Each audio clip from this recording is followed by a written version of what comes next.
I can talk. It's just so. This is a whole different world, everybody. Welcome, everyone, to Tales of Initiative. I am so excited to see you on a Sunday. What? So good to see you guys. I mean, I would hope that you guys have like some excitement too. Is there any like excitement for you guys to be here? I just see some like some energy, people. This is our first stream. Come on. Woo! Well, there we go. There we go. We got some energy. Okay, we got to fix the cameras really quick. And since we do have a little bit of delay here, Took, just let me know when we are all good. But everybody, how's everyone doing? I hope you're good. I hope you're enjoying this nice, brisk fall afternoon, evening, wherever you're at. Um, it's really weird seeing half my face, and it's only because we put in the recording bots after we'd already started this. So I apologize to Took as he has to now scramble to adjust my face so it shows on there. Um, Fix your face. but we'll fix your face. And while we wait, it's just wild. I'm so sorry, Took. We would have fixed this before going live, but he needs the screen to actually do it. Yeah, it is So giving me trouble. it's so you get to bear with us for just a brief moment here. We got Dustin's while mouth. we That's do this. enough. We don't need the My whole mouth face, do we? is there we go. Guys, this is for the first. This is the first time we're seeing some of these new characters, some of these new players, I should say, in our servers. So I'm really excited to be bringing this group to you. It's going to be really exciting. If you're here and you have any questions, now's a great time to ask while we pull these. Hey, there's my face. I can see me. If you There it is. There you go. There I am, everybody. Um, guys, you can. We'll go through the whole like introduction, plugging yourselves here in a moment. But why don't you tell us just a little bit about yourselves? We'll start with Cher. Cher, tell us a little bit about Cher. There, my name is Cher, pronouns she, her. I am a Black bisexual content creator and streamer, and one of the proud co-founders of Ladies of D&D. And you can find me on Twitter as Gamer Cher, and on Instagram and Twitch as That Gamer Cher. I've been content streaming for the past 2 years now. And creating Ladies of D&D has been a real delight. We work against the traditional gatekeeping that has historically been part of gaming, especially when folks of female and trans persuasion have tried to make their way into the TTRPG space, and we say fuck that. So we're all about gaming and bringing together community, and that's why I'm glad to be over here with you guys on Tales of Initiative once again. I was on a previous campaign with Billy, my awesome DM for that one shot, and also was in a separate one shot for Star Wars as well. And it's been a blast coming over to participate in with the community over at Tales of Initiative as well. So I'm really glad to be here. Excellent. And then we will. Yes, you did. That was really good. Hi, and you. then now you can see my face. So we will go ahead. You can see Cher. Cher is a new, more permanent fixture in our community now. After the Valentine's one shot, so really excited to have Cher on board. Our next new face, new personality is Shane. Shane, I'm going to let you go ahead and introduce yourself and promote yourself in any way you'd like to. Sure. So again, my name is Shane, and Dustin's happy I'm here because I'm older than him.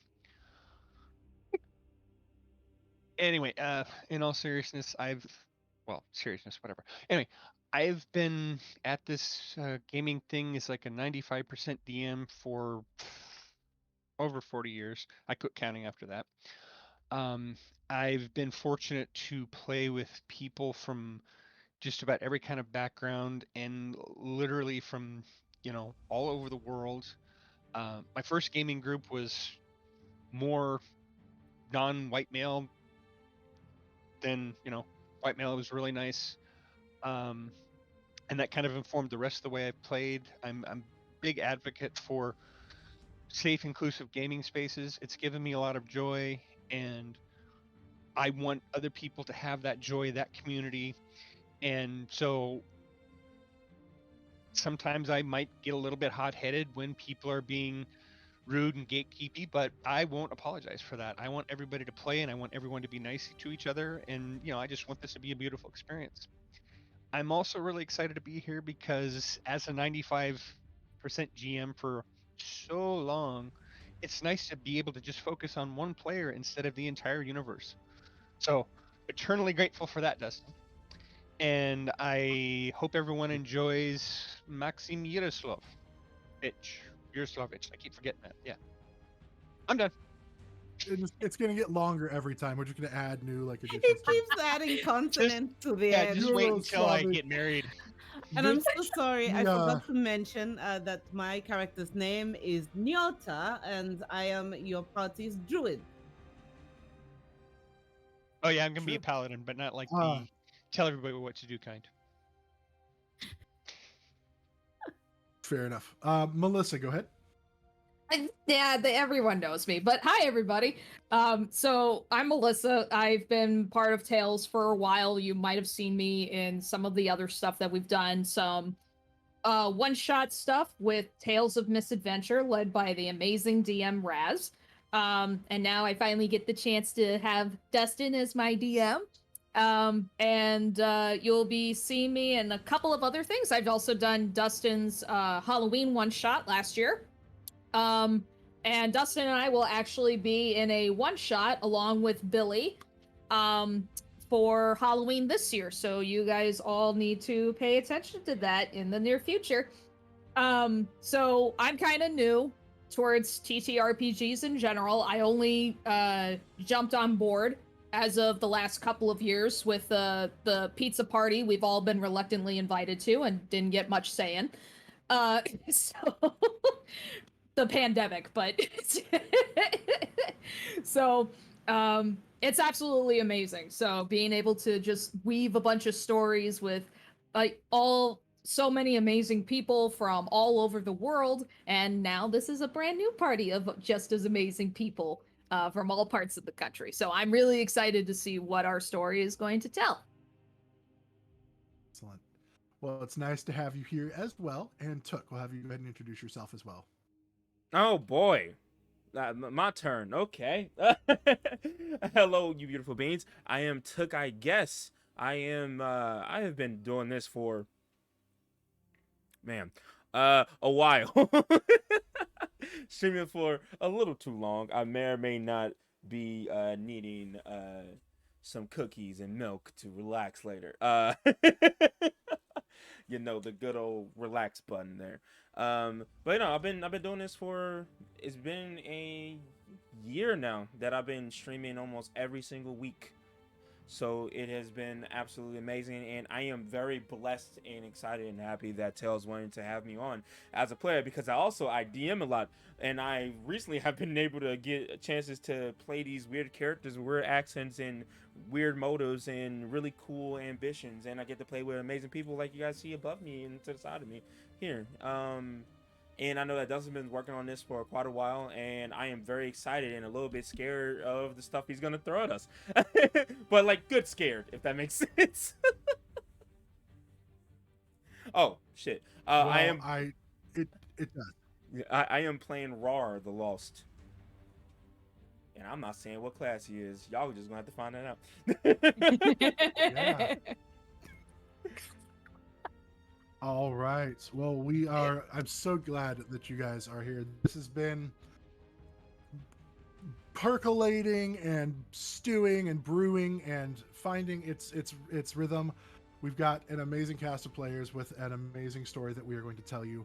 And the thing that we are really excited about is we are bringing this to you, sponsored by EN Publishing, using the Level Up Advanced 5e system. And guys, it is a really cool system. It is perfectly compatible with standard D&D5e, so we're going to be throwing in features of both, but this is all the characters are going to be created using the Level Up 5e system. One of the cool aspects of this that I really love is that it does away with the racial bonuses more and applies them more to background and class and things of that nature. So rather than saying all orcs are inherently strong or all whatever are inherently wise, this is no, everybody is equally able to find their footing in, based on their own individual giftings. But if you follow this certain path, it requires maybe certain strength, so you get that bonus because you would have had to have had that strength to get there, or you would have to be, spend more time studying, so you're going to have an intelligence bonus, which is really cool. Another thing that I really like, as in 5e, the standard 5e, Took's face just keeps disappearing as he keeps moving things around.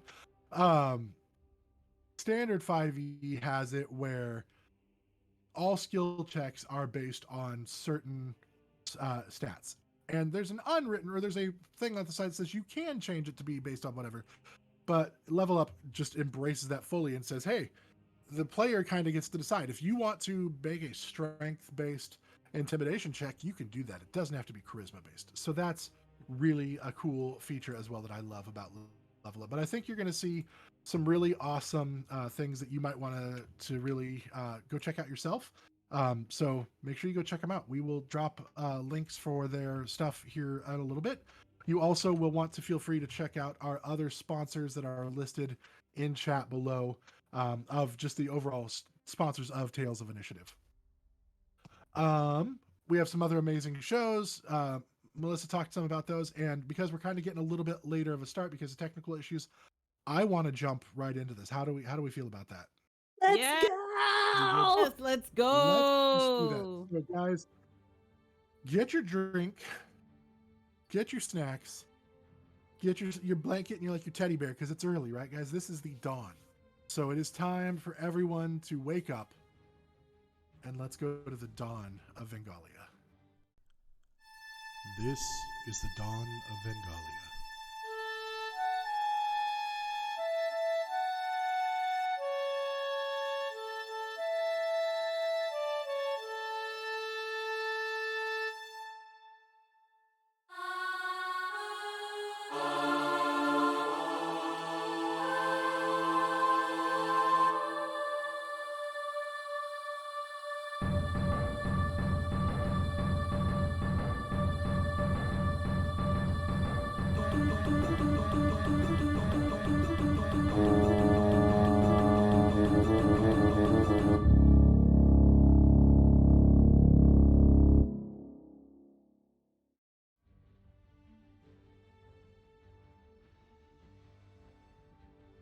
Is an accounting.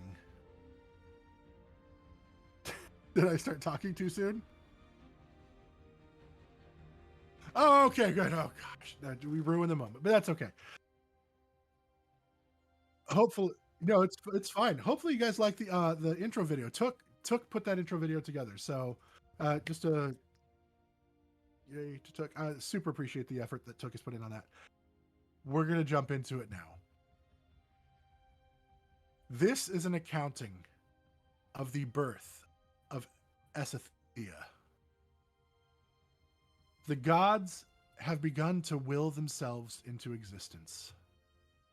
Cruthir, the god of creation. Aruna, the goddess of wild nature. Asmodeus, the archdevil of the hells. Beatha, the goddess of life. Dyrus, the god of storms. Aeolas, the god of knowledge. Ijki, the god or goddess of mysteries. Matrix, the goddess of protection. Solus, the goddess of light and law. And Rect, the god of craft. Cruthir reaches into the earth, his dark-skinned hands passing through the soil, and begins to gather the earth and minerals, and pulls out a handful of clay. He pauses for a moment as if studying the clay before he begins to shape it. As he shapes, he begins singing a deep, rich song. The words and music begin to infuse with the clay, and the clay begins to take on life. Cruthier sets the clay aside and scoops out more and repeats the process.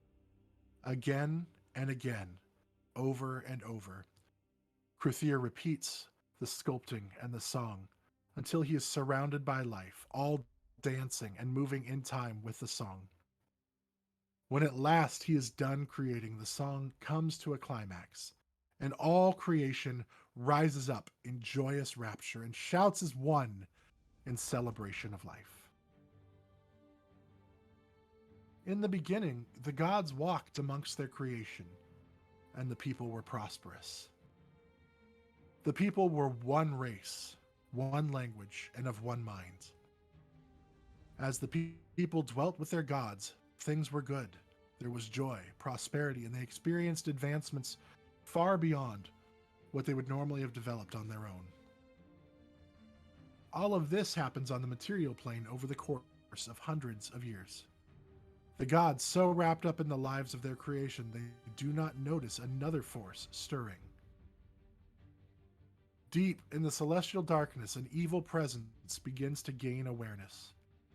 Slowly, but surely, an unformed being begins to become aware.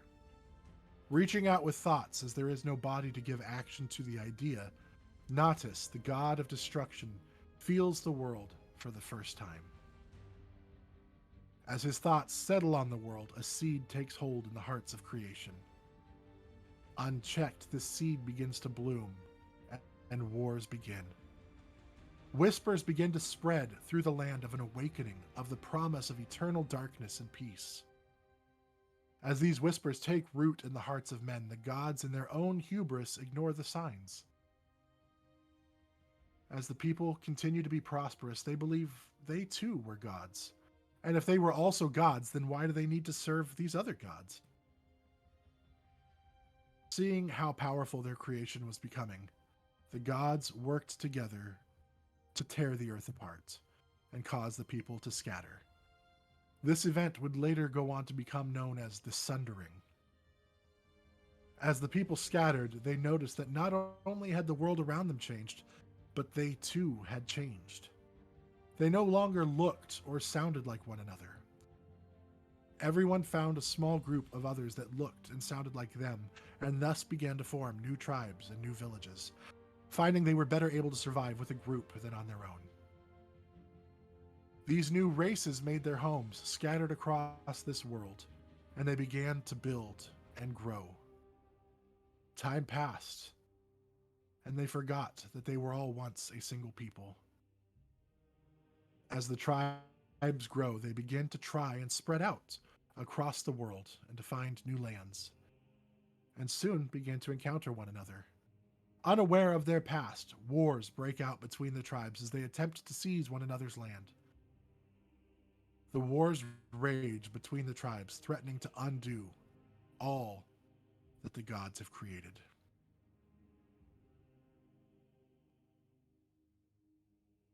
I need every one of you to roll initiative. Woo!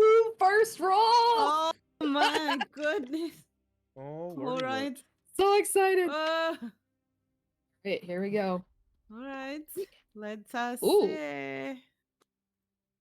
Let's see if this rolls Roll here. down here. Okay. And Maxime got 16.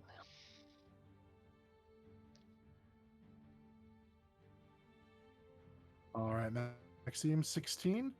Rar? I got a 12.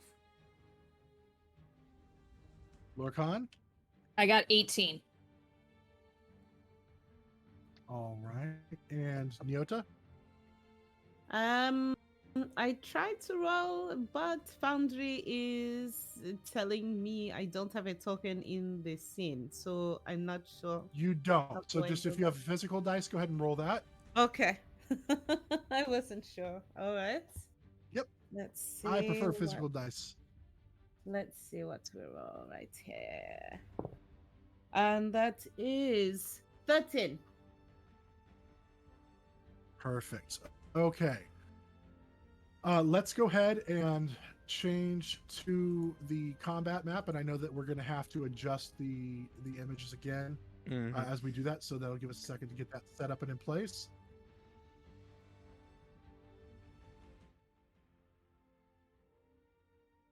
Each of you, your eyes open, and you see around you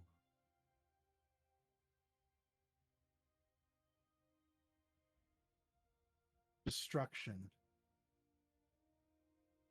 That's the wrong token for you. I don't know why I didn't update. Let me fix it again.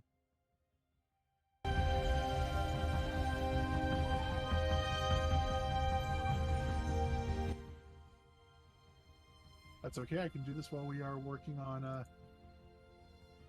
the maps being updated. So there we go. I did this earlier, and it was right.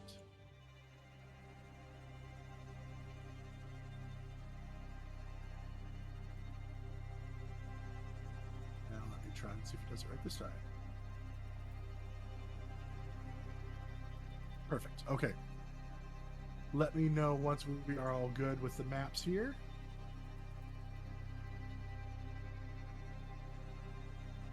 Yes, I see it. Mm-hmm. Perfect. I'm also mourning the technical aspect of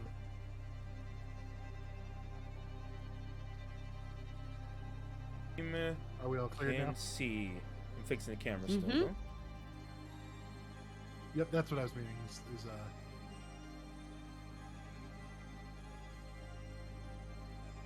we're going to give you just that brief moment. Next week we won't have to worry about this, guys, because we will have them all in place. Yes. Thank the Lord on that.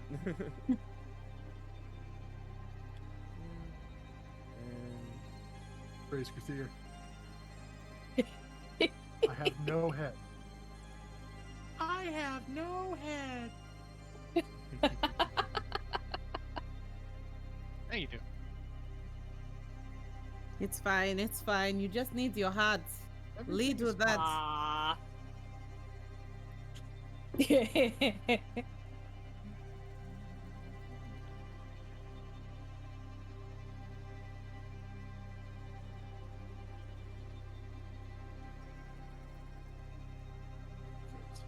Why don't, while we're getting this set up, everybody go ahead and describe your characters.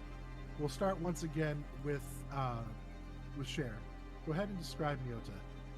Sure. Nyota Mkali is a gnome druid.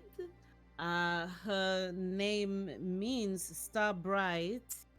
And she is an older gnome, actually, although because gnomes age very well and have very long lifespans, she is 97 years young. She stands 3.5 feet tall, and she is quite fit. She wears her hair in a mohawk style, with part of her hair along the sides braided back. And she has deep brown skin and hazel eyes. And her hair is green, actually, to match the forests that she comes from. She also has these tribal markings on her face, and usually you will see a crossbow always by her side, and also a dagger on her hip. And her general disposition is very stoic. She is the type of person who, if she sees you in trouble, she will always try to help. Perfect. Thank you for that. And then we go to Maxime.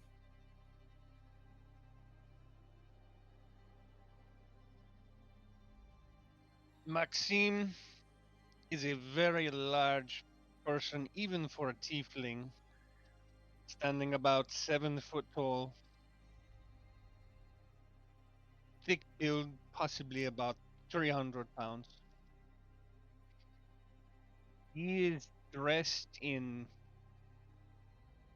brownish robes patched with colors here and there.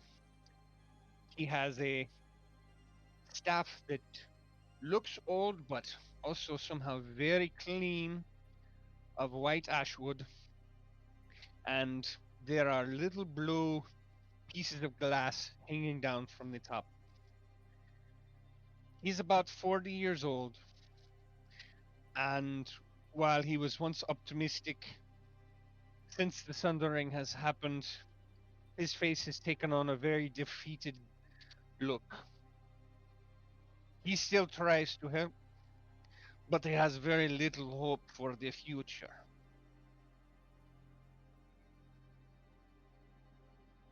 All right, thank you. Melissa, tell us about Lorcan.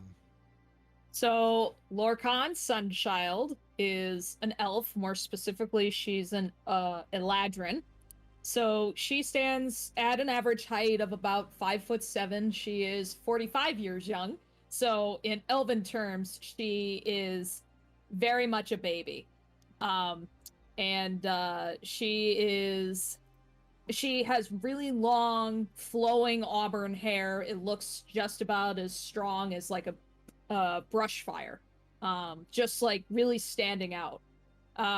Her skin is sun-kissed, so she has been under the sun for a very long time, thus the last name.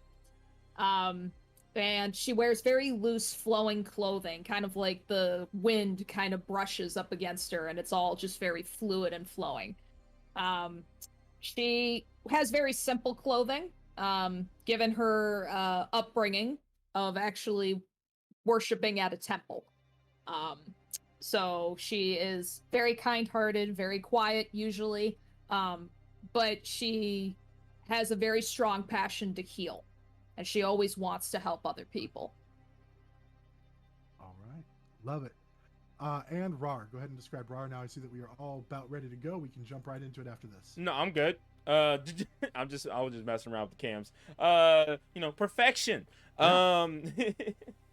Well, Rar is a 4 foot tall, like 4 foot tall, straight, full-blooded orc.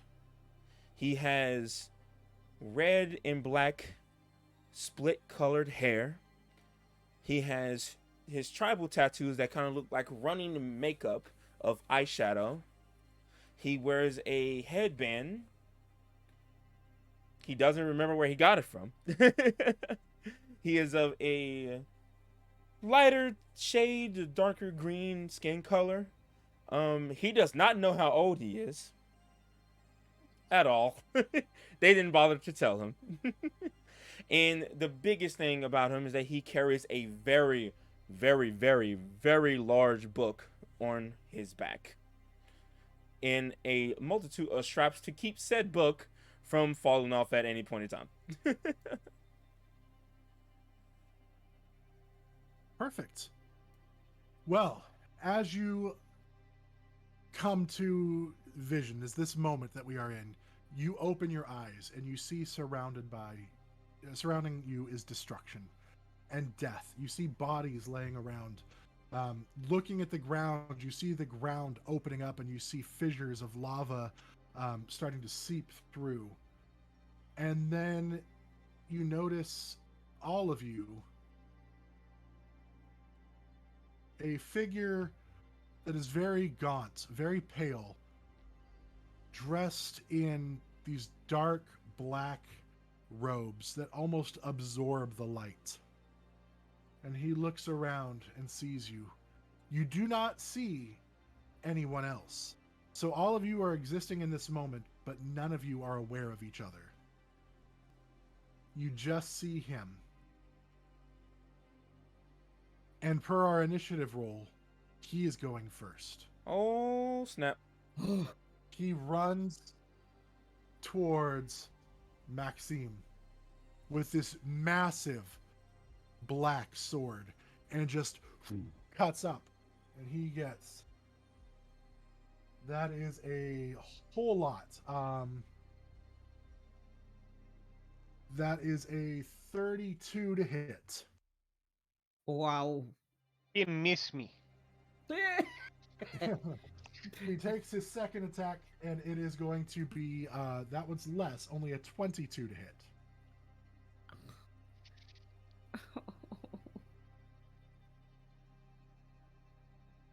Does the 22 hit? Yes. Yes, it hits. With the first cut, you just it's almost like dragging the sword across the ground and then swings up like golf club style. That is going to be 48 points of necrotic damage as he just carves across your midsection. His backswing does 41 points of necrotic damage. Damn. Does it- Okay, I fall back down. I Maximum am falls so to the very ground. dead. You're not dead. You're unconscious. He's intentionally not killing you. Oh, that's even Up better. next. Oh my god. Yes. Oh, it's very good. Up next, Maxime, make a death saving throw and then send it to me. Do not tell anybody else what you get. If you get a natural God. 20, obviously you follow those rules. And Natural Just 20. private message me Natural with what 20. you got. Natural After 20. that, Rar, you are awake. You are inside the tavern, surrounded by bodies and broken dishes. The fire has started spreading out from the fireplace that's been destroyed. Oh. Okay. You just saw this figure dash off. Did the figure look dangerous? I mean, you can make a insight check if you would like to, using either your wisdom or intelligence, just however you want. I surprisingly got high. That would be using my wisdom of +2, so 19, 17 +2. He looks exceptionally dangerous. You saw the sword that he was carrying, and it was very, very big, and also looks like there might have been some blood splattered on his robes that you saw him passing. Oh snap! Well, Brar will launch out of the exit here, just kind of running past the fire, making sure that the flammable book does not get hit. And he'll just yell out to the figure. Hello there, my name is Roar. It is not nice to meet you. What are you doing? Essentially. All right. He turns and acknowledges your presence. Uh-oh. This might have been a mistake. I would like to just throw a spear at him. Can I just do that? Or do we have like our full capabilities, You sure right? can. So like Yes, you have your full capabilities for your level 12 character. so spells and everything? Okay. Everything. Yep. Okay, instead he's gonna just cast Witch Bolt. And Okay. I'll roll a hit. That is And then 22. Lorcan and Nyota, you guys are on deck, so please make sure you know what you're going to do. Got it. 22 Yep. does not hit. So the bolt like kind of glances, he brings up his sword and deflects it, and just kind of tilts his head a little bit, and you hear like a popping sound as his neck adjusts. And he gets a sick smile on his face. You know, Ugh. that was an accident. Apologies. That's the end of my turn. I can't do nothing else. Is that in your Oh yeah, no. No bonus actions or anything? This is not a bonus action character. No. All right, perfect. Up next then is Lorcan. You don't see anything else of it happen, but you did see the figure in the distance turn and adjust his head and make this smile. Well, I am incredibly disturbed, so I'm gonna go ahead and do shoot, what is it? Fireball at 3rd level. And he needs to make a dex save of 16. All right. For full damage, if he fails, it would be half. Sure. How about I use my d20 and not a d12? That is a yes. He succeeds. Okay, so then for that, that is going to be. Come on. I need to do math. So that would be 13 points of damage. And it Okay. would be a 20-foot sphere of fire for the fireball. Okay, perfect. So the fireball hits him and he sidesteps. Some of the flame still burns up on him. Was the 13 the halved amount, or was that what he takes? It was the halved amount. Or was that the? Okay, perfect. You see a body on the ground, kind of their clothing start to catch fire next to him. Do you have any bonus actions you'd like to make? Bonus actions, because this guy is creeping me the hell out. I would like to do a spiritual weapon at 2nd level, so just to summon it. Let me just double. You can still use it as well. Okay, so I'm gonna roll to hit, see if it works. Most likely not. That's 13. 13 misses. So you All summon, right. and I will just use another image of you for now. Okay. Get your spiritual weapon token designed. So as your spiritual weapon forms, what does it look like? So you will see a really long curved blade that has a very rust. It looks like it's been used for quite a while. It's older. So it doesn't have the shine of a brand new weapon, but it certainly looks like it could hold its own. So it's like a scimitar looking shape. And it's got a very rustic handle with some leather wrapped around it. Love it. So as your spiritual weapon forms and swings, he doesn't even acknowledge his presence. It almost passes through where he was rather than where he is. That is your turn? Yes. Nyota, you are up. You saw him move and then disappear, and you haven't seen anything else at this point from where your perspective is. I It is your understand. turn. This individual looks very ominous to me. And I point at them and say, You are responsible for this? Let the wrath of nature decide your fate. And she casts, let me find that here. Right now, Please? where you're at, you don't have line of sight on him. You might need to move before you do that. Right, sorry. There we Perfect. go. There you go. If I'm able to see there. All right. Yes, And she casts, where is it? I just had it. Wrath of Nature. It's in the name. And so I call out to the spirits of nature, and there should now be a 60-foot cube centered on the point of my choosing that becomes animated until this spell ends. So I'm going to use this individual as the center point, and this only affects my enemies. And for right now, he is my enemy. So is it to my understanding, is there any trees that are around this area at all, or no? No trees. It's looks like he's standing on some sort of like patch of farmland, but there's no growing trees or anything of that nature. That's fine enough. I imagine there are rocks around, possibly as Yes. well. So for now, that 60-foot cube is difficult terrain for my enemy. And also, Okay. there are roots and vines that suddenly appear to burst forth from the earth and do their best to entangle and snare this individual, who must now make, please, a strength saving throw. DC is 14. Please. He failed, but he's going to use a legendary resistance to choose to succeed.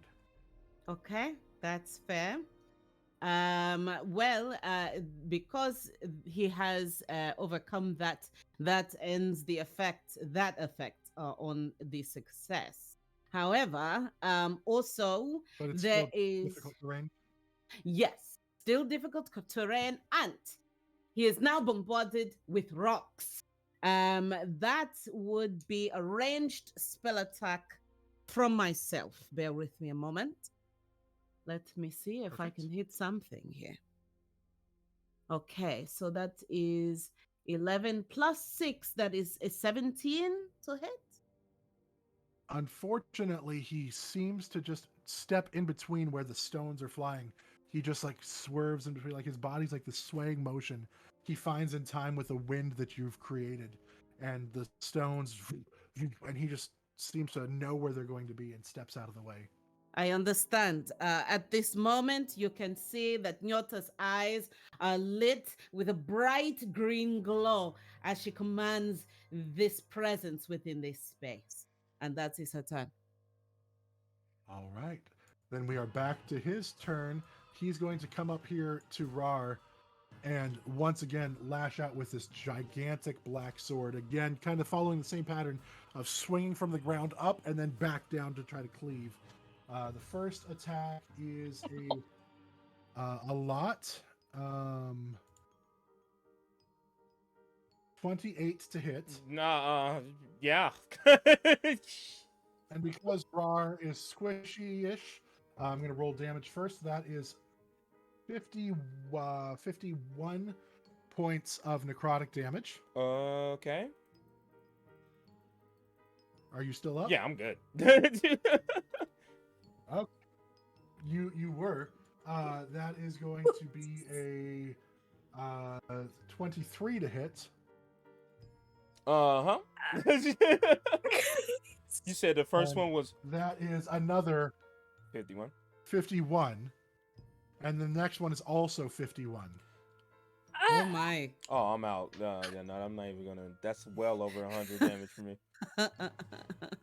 Yep. So once again, just a big strike, and you fall to the ground. That ends your turn. Or his turn. Maxime, I need another death save, please, and send me the results quietly. Rar, your turn. Go ahead and do another death save as well, and send it to me. Lord Khan, you're up. Neota, you are on deck. You saw him move and swing his sword, but you saw nothing that he was swinging his sword at. You're not aware of what's actually happening on other than you see him doing these motions. It's weird. Okay. I'm very confused with what's happening, but I am not really too keen on this guy, so I'm going to go ahead. Oh, I had it. I lost it.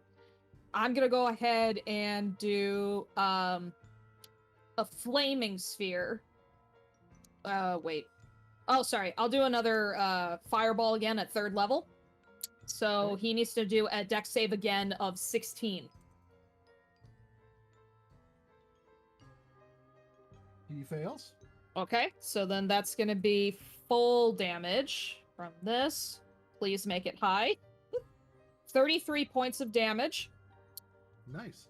And for my bonus action, I'm going to... I had it, and I just lost it. I'm going to hit him with my scimitar, my spiritual weapon, so... Okay. And you should be able to control your spiritual weapon. I moved it for you for now, so if that's not where you want it, go ahead and move it. Okay. No, that's perfect. So, I got a 22 for hitting. A 22 misses. What? So once right. again, your spiritual weapon, this time the fireball explodes and he's caught up in it and he's looking around as flames swirl all around him. But he sees your spiritual weapon come in just in time to raise up his sword and deflect it. Okay. Yeah, that's my You turn for see me. More of the inn start to catch fire. That ends your turn. Nyota, you are up. All right. We are going to try once again.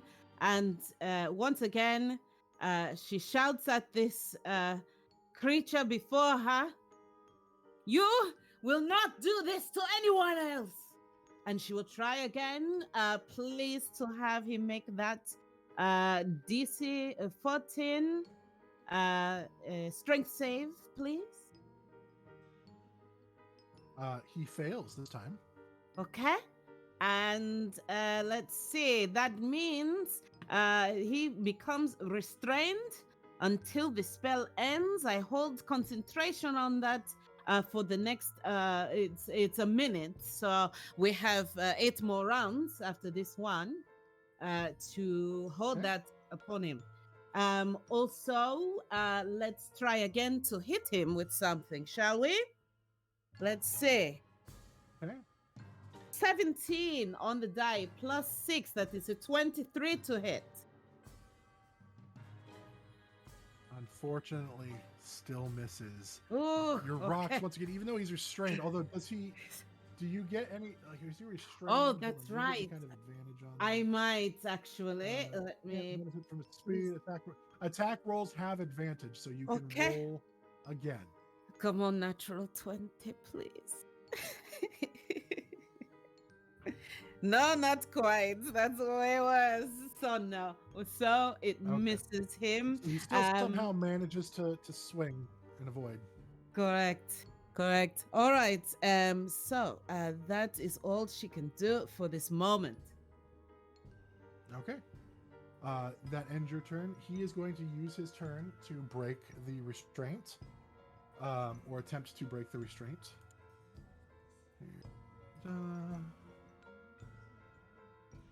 And he very much succeeds this time. So he and snaps off the things.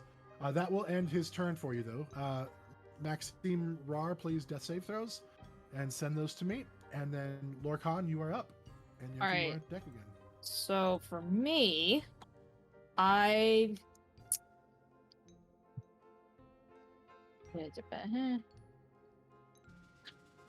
okay. We are going to. Nope, that's not what I asked for. I'm going to. I just want to double check on space to make sure he's not too far. No, he's perfect. Okay. So for me, I am going to point my finger directly to this person, not really having any semblance of what's going on, and you're actually going to see that her hair is going to start shifting to like a really dark, like blood red. And she says simply, "This ends now!" And she's going to cast Toll of the Dead towards this guy, and he needs to make a wisdom saving throw of 16. That is a success. Damn it. All right. So that'd be half. Let's see what we got. That would be 5 points of necrotic damage for him. And I'm gonna try. Which he appears to take no damage from. Lovely. Okay, so that just that just makes her blood go ice cold. So as a bonus action, I'm just gonna try and hit this guy again with the spiritual weapon. Let's see what we got. That's a nat 1. So the way I do nat ones normally is if you roll a natural 1, you take damage yourself. Since this is a spiritual weapon, I will say you lose concentration on it, Okay. and it fades, and Got you it. will need to resummon it. So it attempts to swing, and it wraps itself up and poofs out of existence. Okay. Yeah, that's all I got. That's all I got for me. All right, Nyota, your turn. Well, if I see that they are still, they've broken back out of this restraint, then the concentration on that area drops. And she says, "Fine then. If you don't like that part of nature, why not try this instead?" And she lifts her eyes to the sky, and a twin fork of this brilliant, bright flash of lightning comes down to strike this creature. as they say, smoke them if you have them. We're going to cast Call Lightning at 6th level. And Nice. that would be Dex save, please. DC 14. He succeeds with a 22. Ay, ay, ay, ay, ay. So let's see. So, since that has missed, right, I don't believe there's anything else that can be done there. I think. Oh, I'm trying to also check if she has a bonus action. Please bear with me a moment. Absolutely. Yes. I do have a bonus action. I will summon a spirit to my location. Let's see what we're going to do. Probably going to Yes. So you'll see out of the sky there will be this spiritual hawk of this green glowing energy start to circle this space, and it lands down in front of her, and that is going to be right here, 60 feet let's see, is that a radius or no? Let me double check. It just says point. Let's see. Sorry. Is it? Well, This it whole is a. space is pretty. Yeah, it's a 30-foot radius, so all the way across. Yes, it is 60 foot. I was correct. So yes, and within that space, anytime I try to make a future attack roll on this target, then I should get advantage to that. So, Perfect. I have a question. Well, hopefully about you that, get though. another round. Go I ahead. have a question about that Uh-huh. though. It says when a creature makes an attack roll against a target within that aura, as it's referred to, even though I don't see any of those around trying to attack this creature, do they still gain the benefit of that aura?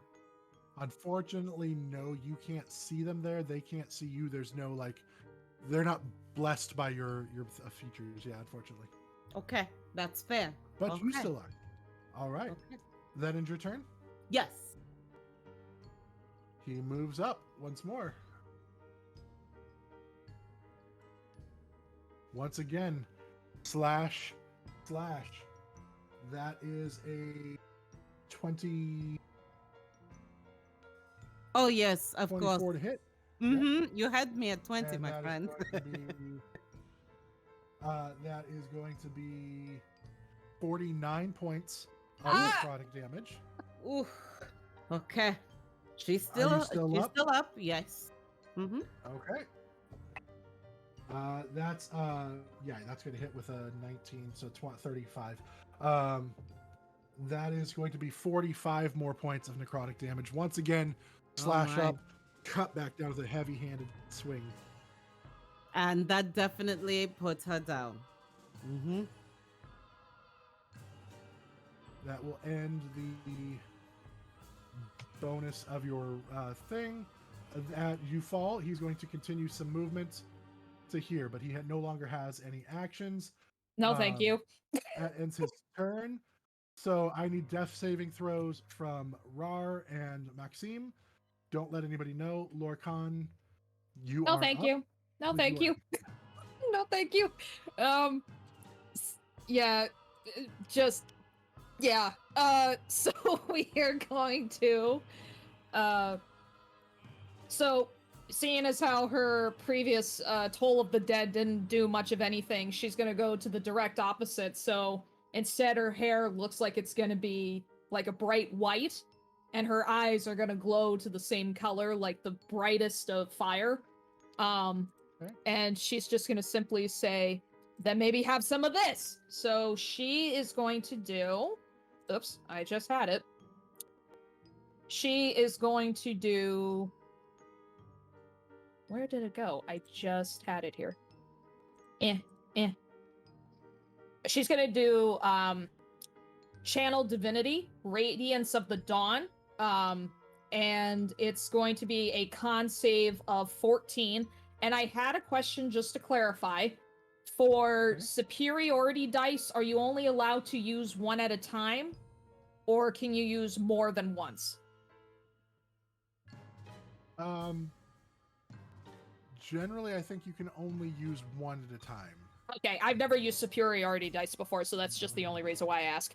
Okay, so I am going to add, on top of that, a superiority dice, so that's an additional 1d8.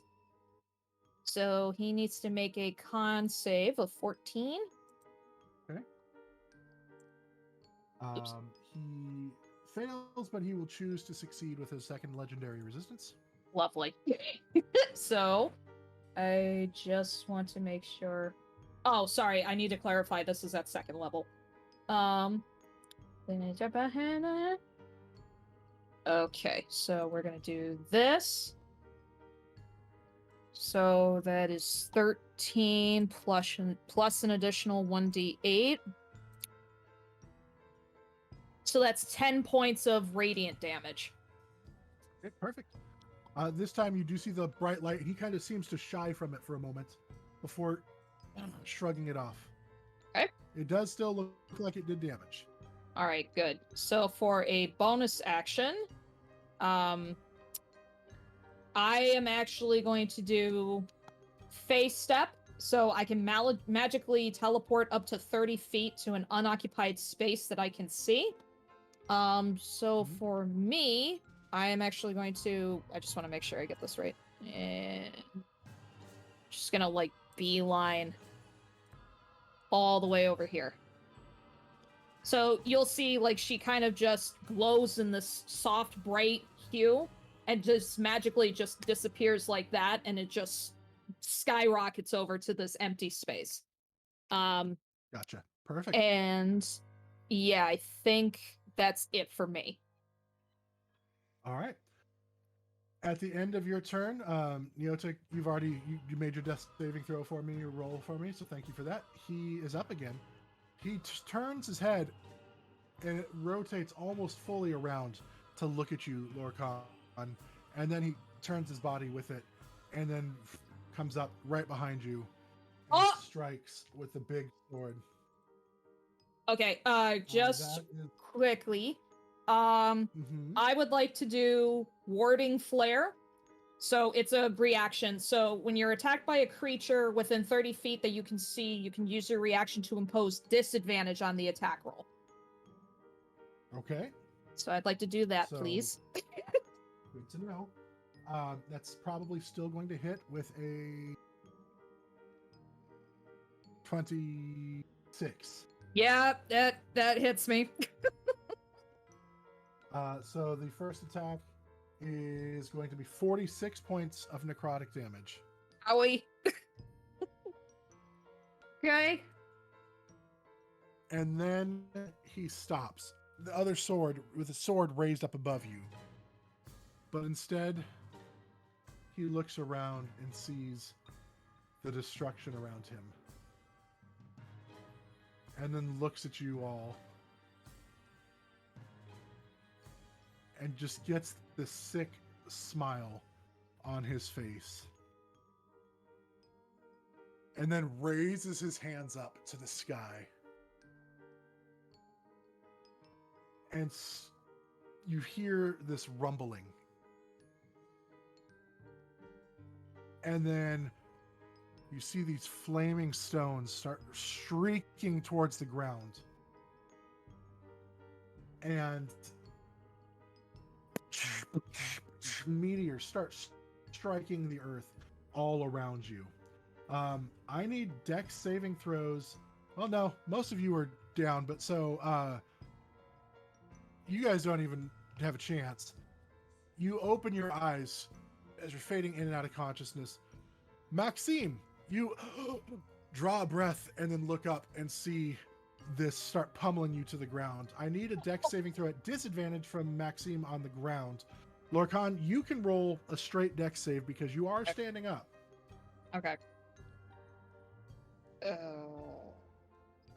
So straight, no bonus, nothing bonus to It's it, right? a deck saving throw, whatever you have, whatever your deck save is. I did so well. I got a 6. Perfect.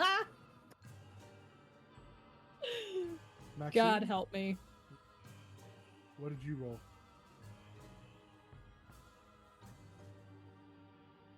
Oh, You're muted too, by the way. I didn't have anything to say yet, but so I got a 14. Does not save. And so with that, you both, all of you, are going to take 20 d6 damage as the meteors just shower and decimate the ground around you for a total of. I want to hear the roll. I'm doing this in D&D Beyond. Well, yeah, you just. thank you guys for coming out for the TPK. We appreciate 77 points of damage, fire damage, as the meteors just pound you. Hey, damn it! into Oh. oblivion. God damn. It just Oh. got me. It just got me. And with that, we're going to take our break. How dare you? So we will be back in 10 minutes, guys, from our break to see what the after effects of this is going to be. So go refill your beverages, go grab another snack, go Go cry get a some- little bit because go your get character some just French died. fries. We're gonna go get some French fries. We will see you guys in 10 minutes. Very crispy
This is the dawn of Vengalia.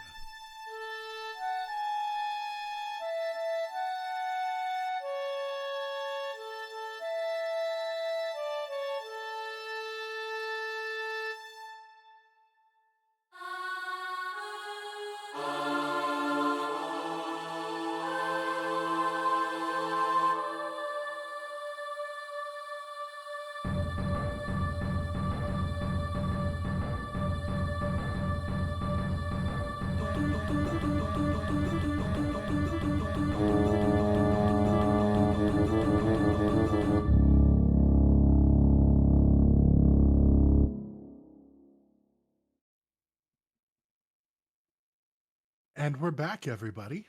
Welcome back. I hope you had an enjoyable break.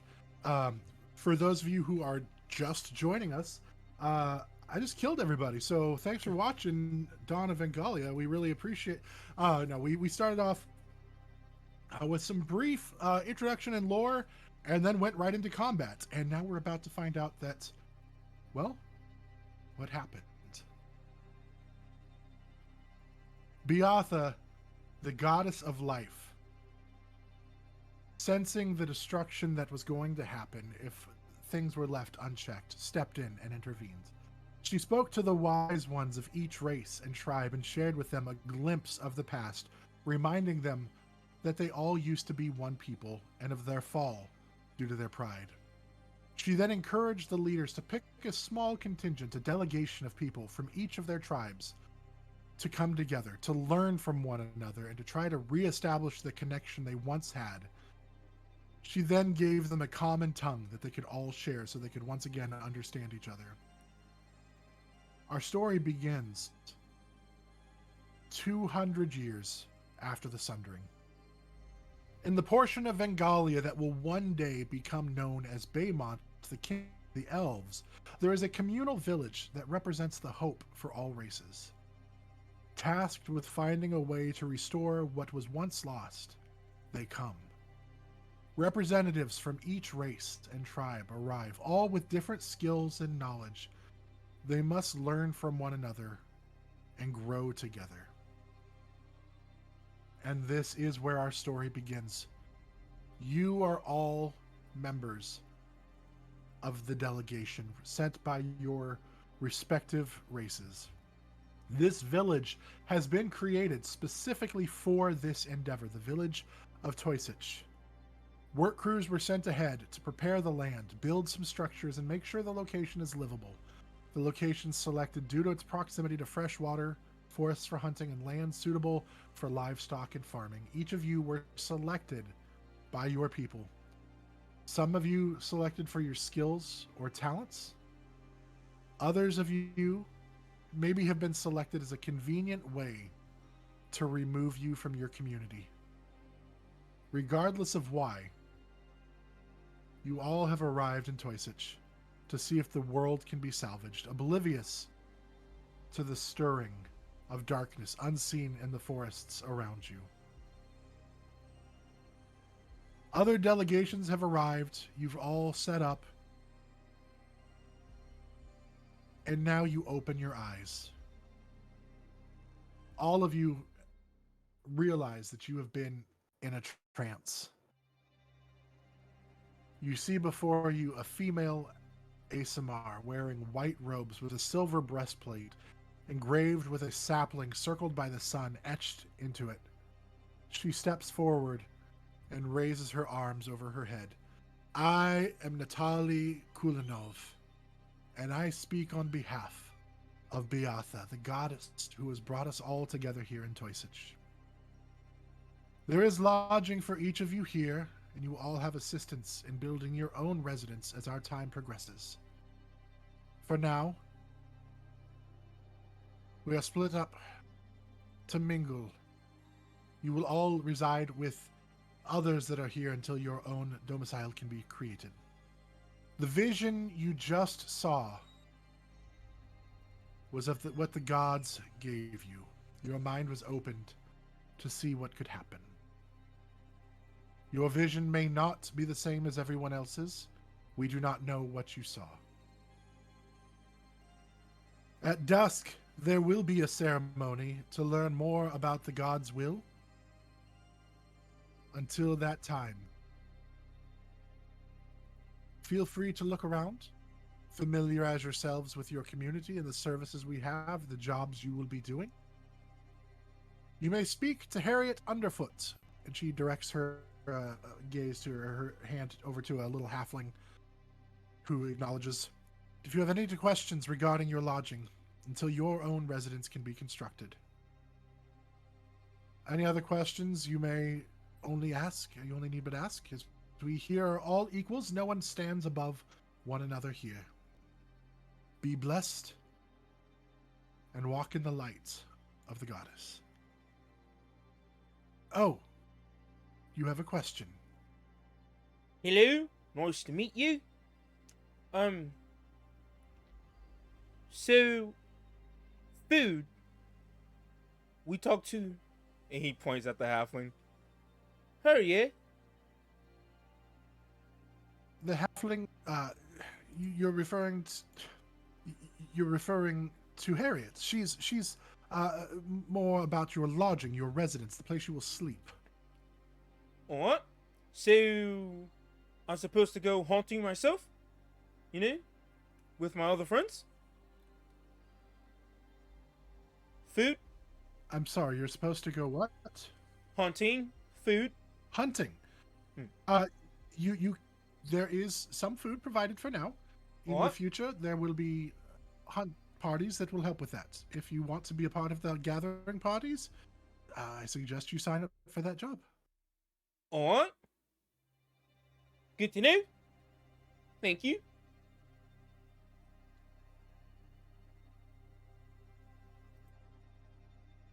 Are there any other questions before we separate? You're muted, Nyota. Yes, indeed, I was muted. I'm sorry. Question, DM. It's to my understanding that we each have our own party that has come with us.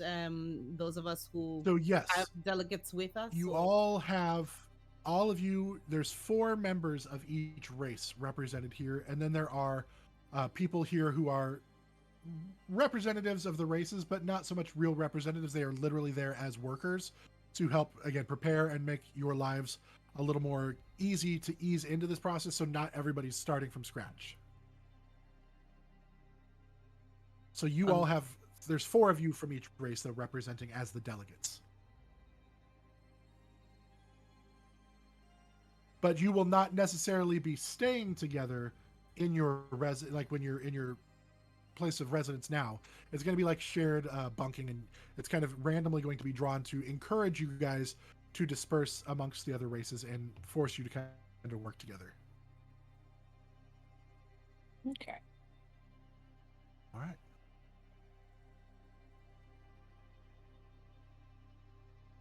She walks away, and you guys are left in the clearing of your new home, the village of Toysich. As you look around, you see that the village right now is mostly a bunch of, looks like, relatively hastily thrown together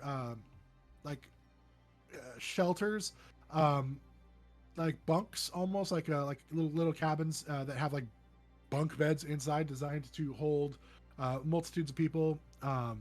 You see a bunch of those. You see that there is a singular forge in the middle for being able to forge tools or supplies as needed. There is a well that exists for being able to draw fresh water. And then there is, if you look north of the town or the village, there is the the startings of like a plowed land for doing crops and things like that. And then to the south of you, there are forests where you can go hunting, and then there's also a lake nearby where you can fish and things of that nature. Nyota turns to the 3 individuals that are with her, one of whom stands quite taller actually than the other 3, with folded arms and a heavy weapon that either is an axe or a club, or perhaps you cannot tell quite, but it's it seems like a handmade weapon, if anything. And you see one other, seems female in nature, probably catching the eye of a nearby squirrel or small creature that attempts to scamper past, perhaps a bird.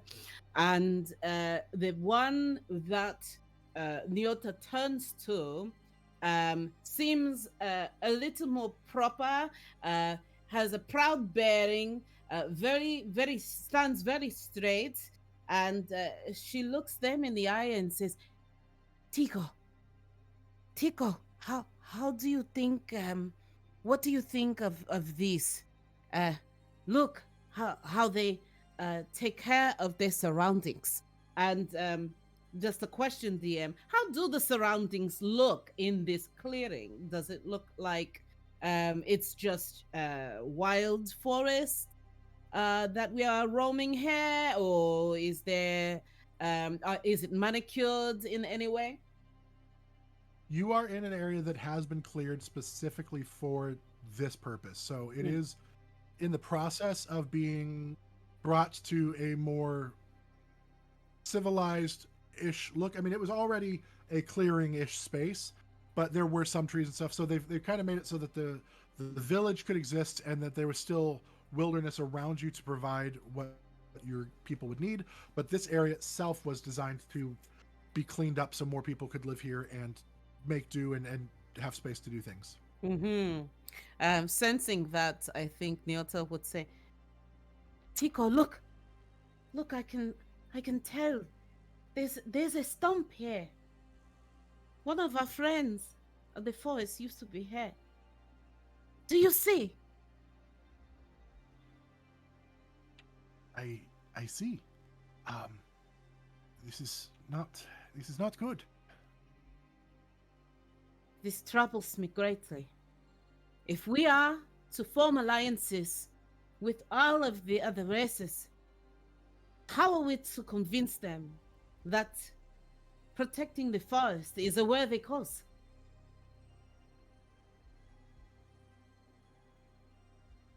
I would suggest one person at a time, and just trust that the gods will be on our side. If I may, um, oh, pardon me. My name is Maxim Yaroslavich. You may call me Maxim, is easier. Uh, I just want to let you know that uh, I personally, while I respect that people need houses and things, that we must also be careful of nature because it is a part of us. So, in that, you can expect my support. My name is Nyota Kali. This is my advisor, Tico, and my fauna specialist. Um, uh, and you see that she looks quite flustered in speaking with you. You would think that as a tiefling, perhaps you have come across some resistance to your physical presence, perhaps from time to time. You definitely see that here. And she says, and then this is my fauna specialist, Isara, and the one over there uh, staring at you, my apologies, is Mbeko. And Mbeko kind of just stares at you.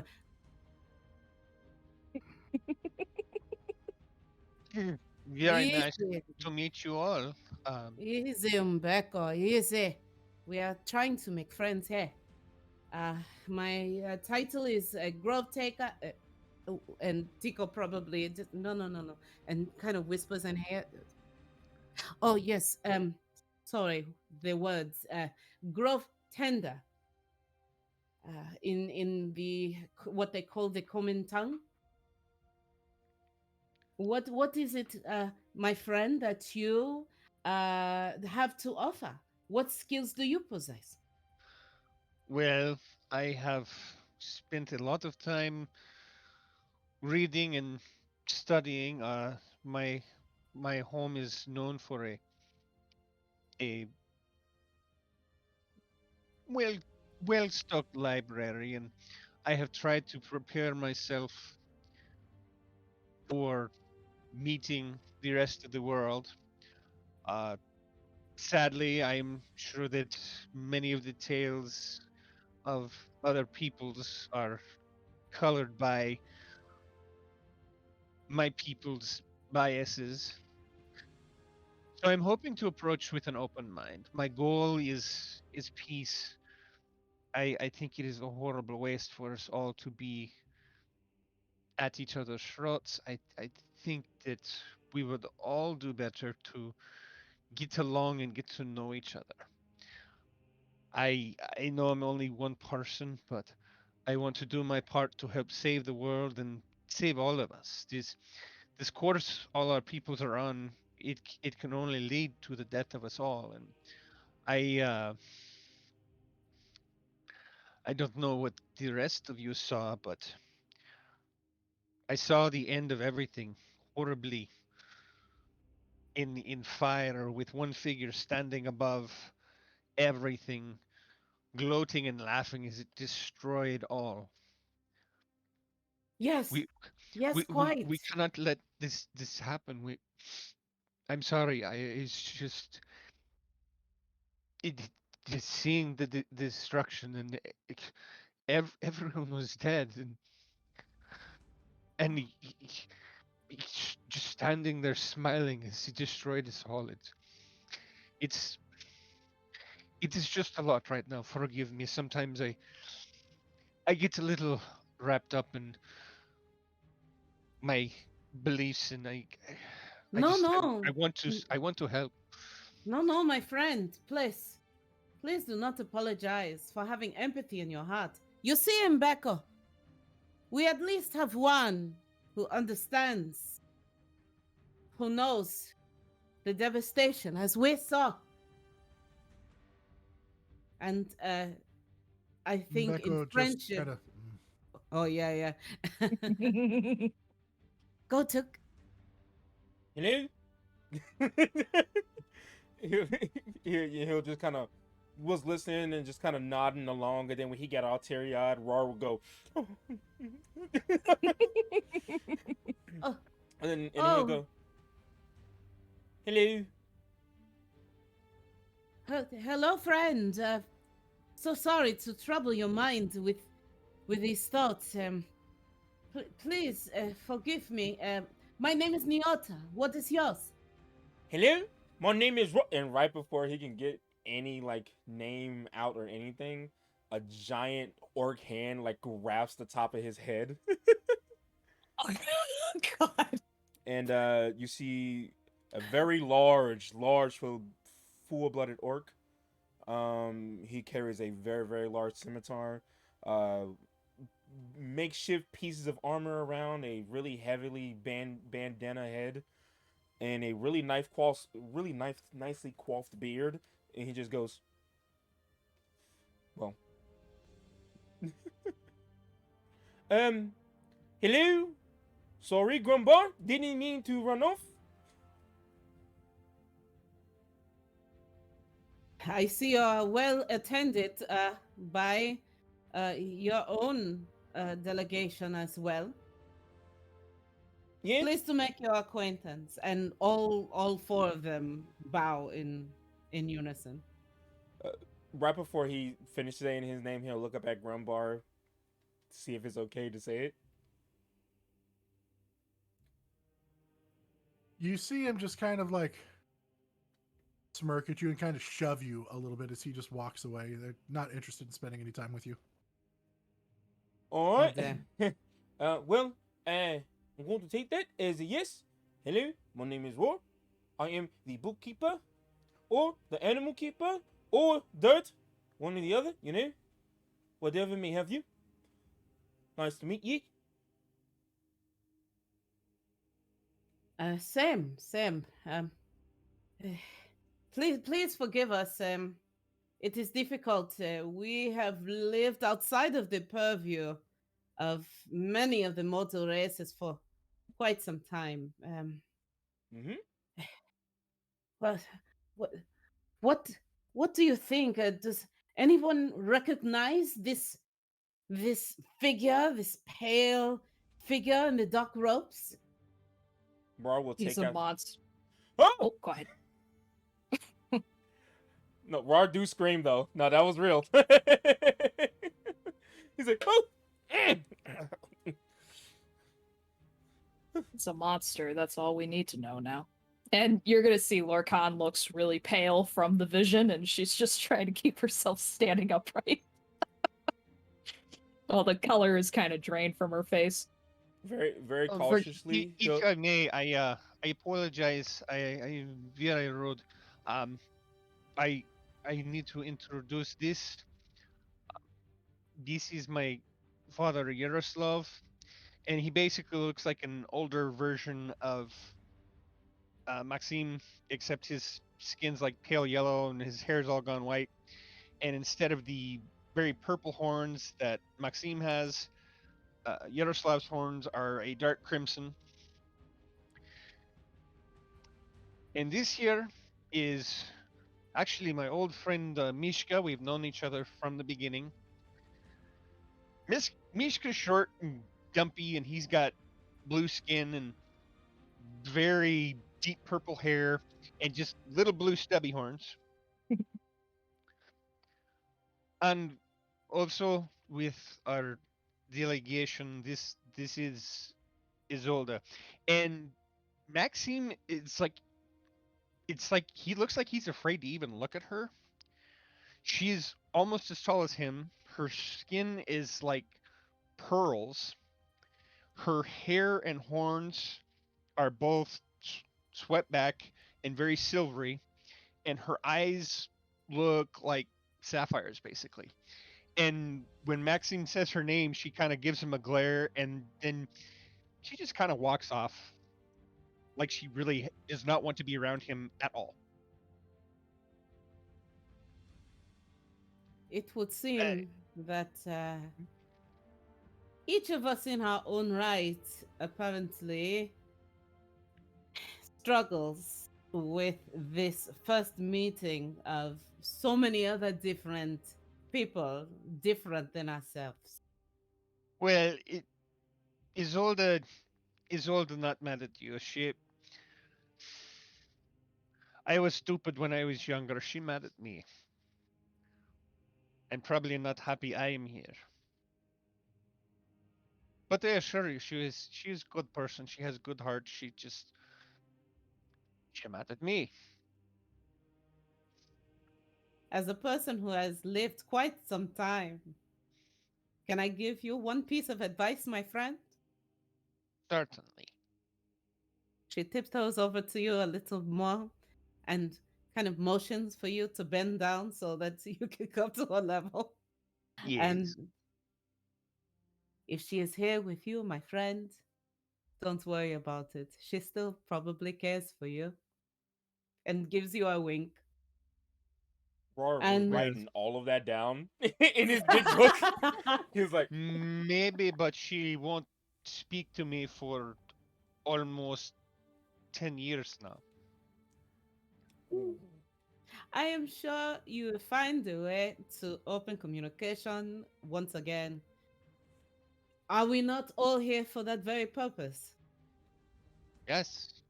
I hope I so. only wonder how we are supposed to work together in what fashion.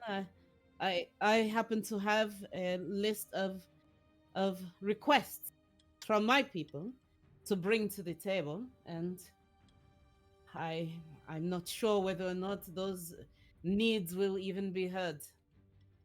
But we must try. That's all we can do. yeah, put our best foot forward. That's always what my Paul said, Or, when he actually hit me with his foot, one or the other. You'd see Well- a genuinely puzzled look on all four delegates around, with including Nota. Like, Well, I used to get in a lot of trouble. I could tell that you have a trouble look on your face.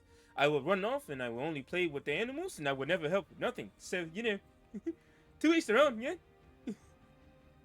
Well, now you can help here. Well, yeah. I have a list of animals, different type of creatures. Do you want to see, I would love to see. And she'll kind of like carefully kind of inch herself over so she doesn't just keel over.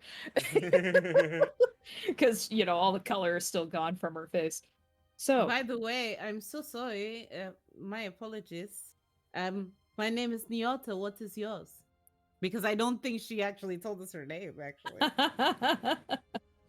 If Oh. she chooses to. my name is Lorcan. Lorcan's Sunchild.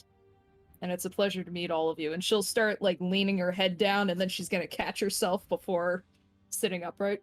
Sorry. I'm It's afraid. a very strong name. Well, it's not originally mine. It was given to me when I was very young. I'm not sure who I was before.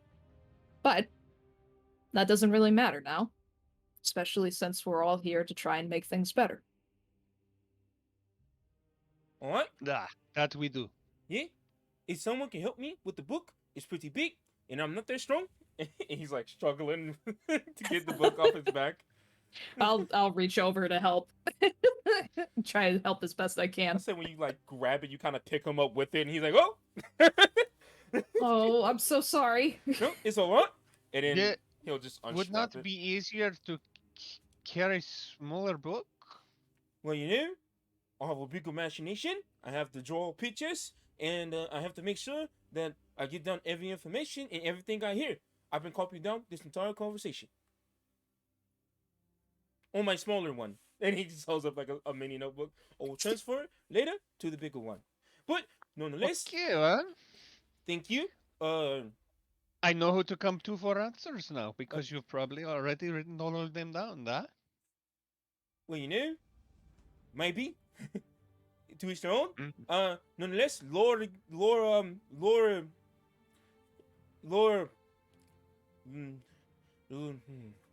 You can call me Lori. What?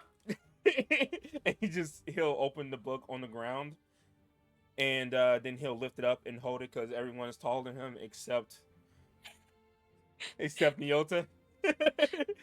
And he just kind of hold it up, and then he looks down at Nyota. He goes, "Sorry," and like bend down on his knees and like holds it up so everyone can see. Oh. And then Yes, I do see now. he just kind of Right. he just kind of flips through. There's a squirrel. It has 3 eyes. Be careful. They will eat your toes if you're sleepy. And he's goes through. All right. This is a bunny, but the bunny has an extra leg. I don't know if that's from a birth defect or just because it had an extra leg. Then like he just goes on and on and on. And Nyota, as curious as she was 2 seconds ago, then as soon as you say that, takes 2 steps back and says, "Okay." And Yeah, I think rather that we can peruse your book more later as we get to know each other. I think that perhaps we should discover what it is we are to do here to help with our delegations for to make the piece to I don't know if you were told what we were all to do here. Then he kind of leans over. You see, my father is not necessarily the most forthcoming, and so he doesn't tell me much. So, oh no, I don't fully know why we are doing here. Anyway, he steps back. oh, I'm sorry. Well, I got lectured about it for 5 days on our travel over this way. So, if you need me to, I can tell you everything. Or I can tell you exactly what I was told. Maybe my little friend, we go find lunch and talk about some more. All right. Yes, they did mention food. It has been a long journey, certainly. I think perhaps clearer minds over fuller stomachs, yes? Mm. All right. Sounds good to me. I have 3 new friends. I could put you in my book, yeah? Of course, yes. All You right. are quick to make friends, aren't you? Well, maybe, probably, yes. Well, my family hates it though, because I talk a little too much. But I think that is quite great. And It then, is quite great. and when he says that though, he does say it kind of quiet because the other two is still in the room, and then he'll kind of slink over just in case he might get something thrown at him. So, DM, if there is a main building or a main hut within the clearing, that sort of thing, I think Nyota and her entourage will make their way over to that, especially maybe following the smell of good food, perhaps. Yeah. There is actually, and you guys would kind of have been given a brief um, like tour when you arrived. There is kind of like a cookhouse or a meeting hall, cafeteria kind of place where everybody can gather for the meals, where you would know where that's at. So you are welcome to head over there and get some food if you'd like. And what time of day So is it as you right now? arrive, it is probably around 2 in the afternoon at this point, 2 or 3, so lunchtime ish. You know that essentially in the evening, at dusk, you have a ceremony. Up until then, it's kind of yours to do with. Um, so you guys have that. All right. All right. Everybody going to get something to eat? Yes, please. Yeah. Gotta get some grub in. And as we you head over, enter, as you well, sorry, go ahead. no, you're fine. Well, I was just going to say that as we're starting to head off, Maxine turns to Yaroslav, and there's a kind of snippy conversation in the tiefling, and you see Maxine, or I'm sorry, Mishka's head go back and forth between the two of us, and finally Yaroslav just shakes his head and just kind of storms off. And Mishka looks at his friend for a moment, and then he like shrugs like this, and he follows Yaroslav. Maxime turns to everyone and says, I'm very sorry. It's been this way the whole way. I don't think my father was very pleased that I was selected either. He thinks I read too much and I don't train enough. He thinks I should spend more time trying to be a warrior and less time trying to be a philosopher. I mean, maybe he's right, but I don't think swords are going to solve this. I think we need to learn to talk more and swing the swords less. Anyway, I do apologize. Nyota turns to Tico and says, you three should probably stay close, but allow me some time to get to know my fellow delegates here. Um, uh, just keep a watchful eye and ear. Is that a matter of fact? I think perhaps later on, if not their friends, perhaps the horned one might be good for conversation regarding some of the fauna that they may have seen in their experience. They seem very concerned about the children of the earth, which is good. But Very Nyota good. will basically allow the three to do as they will while she dines with this group. And you notice the dynamic is very different amongst all the delegates. Some of them don't seem to know each other at all. They're just singular representatives of their races and have come together, and they're almost as much strangers as you are with anybody else.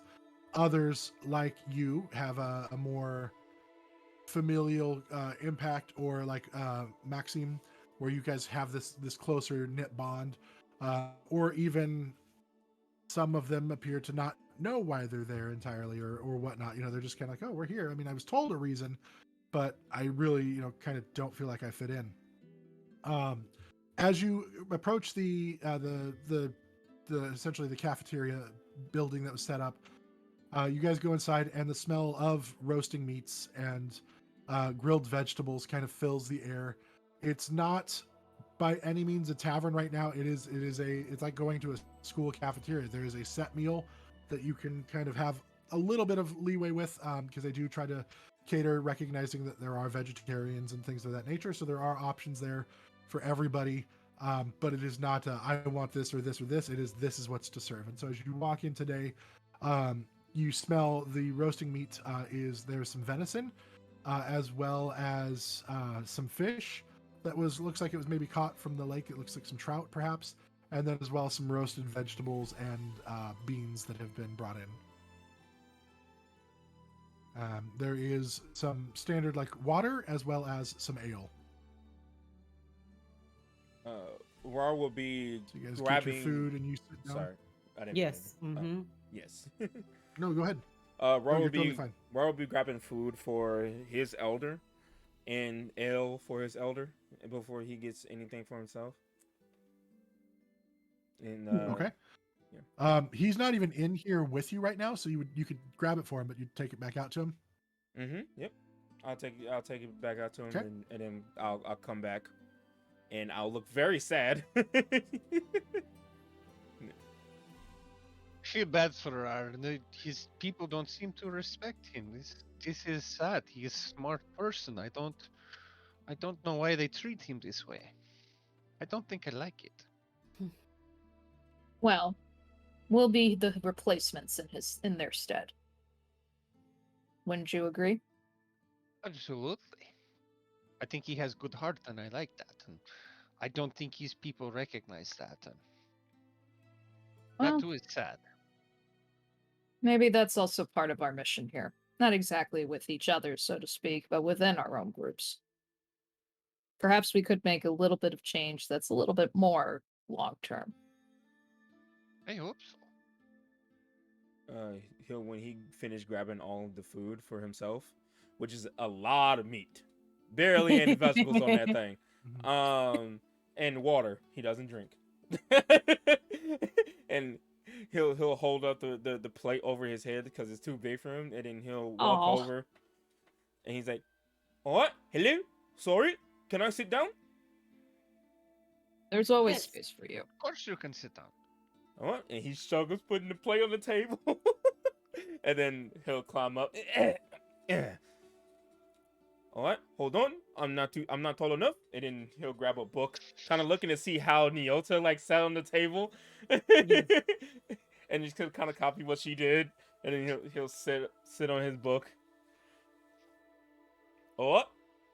You guys are sitting there talking. A little female halfling shows up that you recognize as, at least earlier, being directed to as Harriet Underfoot, the one who's kind of there to help you find your lodging and things of that nature. And she arrives just as Rar just dives into his food. She is small. She has her hair kind of done up in like a bun.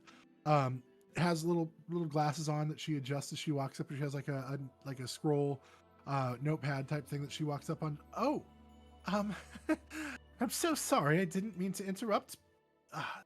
I trust everything is to your liking. Very much so. It will, yeah. He says yes. It's very good, very tasty. Excellent. I'm so glad. You hadn't come by to see me yet, so I wanted to come around and introduce myself. As was addressed earlier, I am Harriet Underfoot. I'm actually here to teach any children that come to our community, as well as teach everyone about the halfling culture. And as you know, halflings, well, maybe you don't know, halflings love food. And so this is part of our service to the community, is to provide these meals for you. So if there's anything that you need in the way of food, or if you have any suggestions or dietary needs, let us know, because we show how much we care through our food. And also, I can tell everybody the story about the creation of the world. And so that's kind of why I'm here, is to kind of be a teacher. But I'm also here right now to help you find your lodgings. And it's kind of fortunate that the four of you are here, because you are actually all bunking together. So that worked out really well. The rest of your delegates will be split up into other buildings, but the four of you will be placed in a lodging together. It is yours, Harriet. And Maxim turns to Lorcan and Nyota. You're okay with sharing lodgings with men you don't know? I think we'll be fine. Okay, I wanted to make sure. I did not want to presume. The concern is very much appreciated. Where I come from, luxury is not exactly the most... Well, choice is not exactly the most abundant luxury.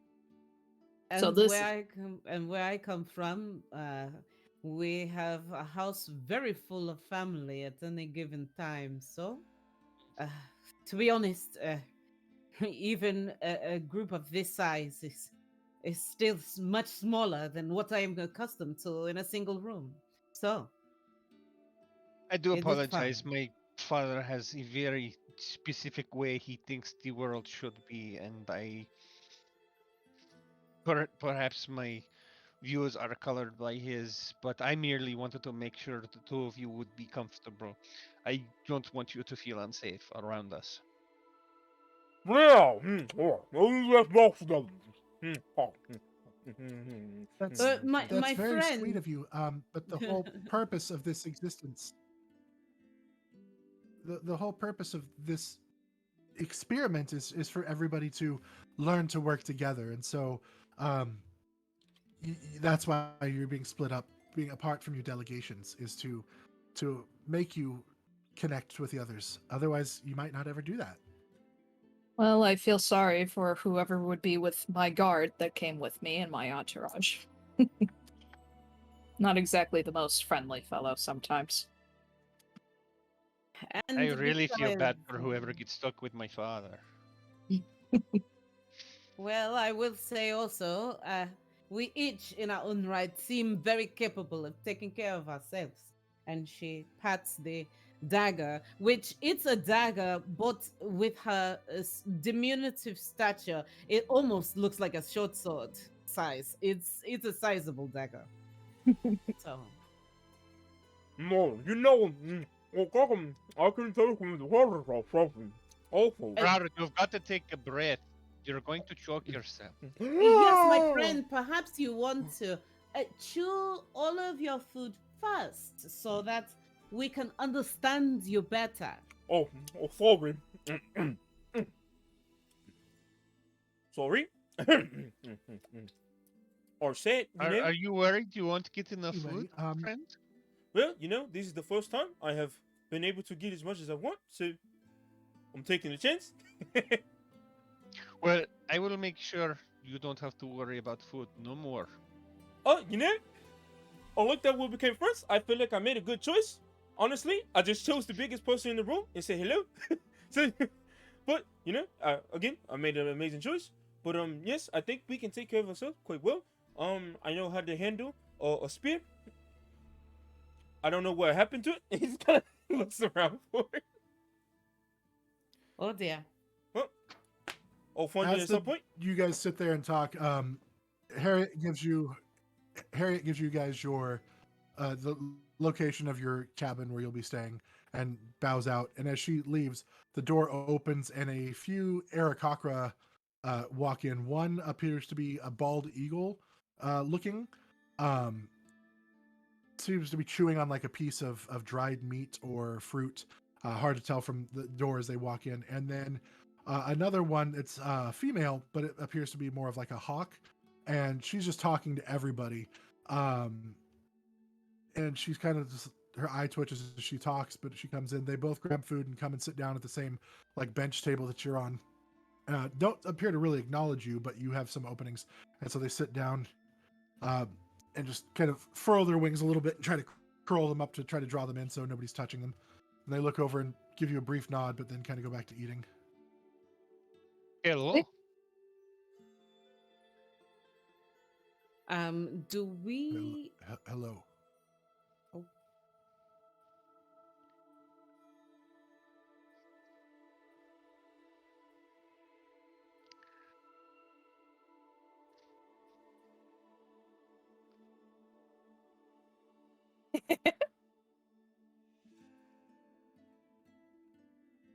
He likes to draw.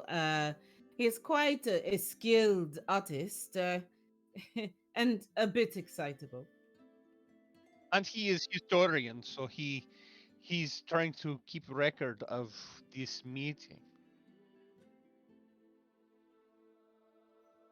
Oh. You draw? You see, this is the bald eagle one, and he's got scars and muscles running down like his arms. Carries a big axe, great axe on their back as they come in. I like to paint, and he like takes a moment and like looks at his plate and like pulls some gravy off and like actually like slaps it on the table, and then just starts like drawing and painting with the gravy on his table using like a carrot as like almost like a brush. And then the female hawk just like sits there and shakes her head. Quirk, that's not exactly what we're supposed to be. It's food. We don't. You're painting the table, Quirk. Sorry, he's not. He's very good with paints, but he's not very up here. You know, he's a little.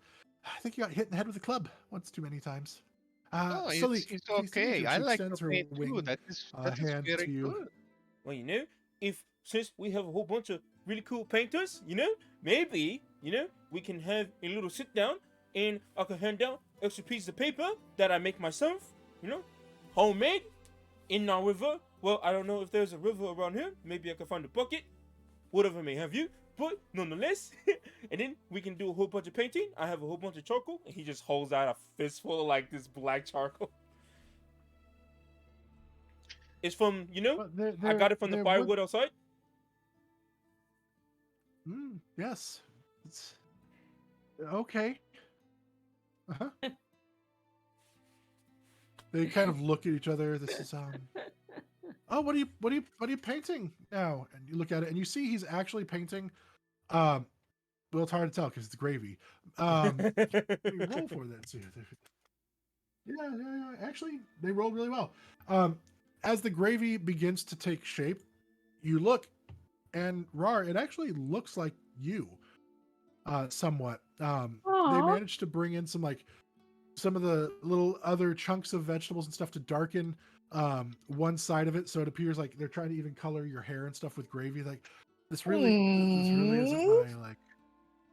isn't my best work, but I just saw you and I thought amazing. You were really cool. That's not your best work. Your best work must be amazing.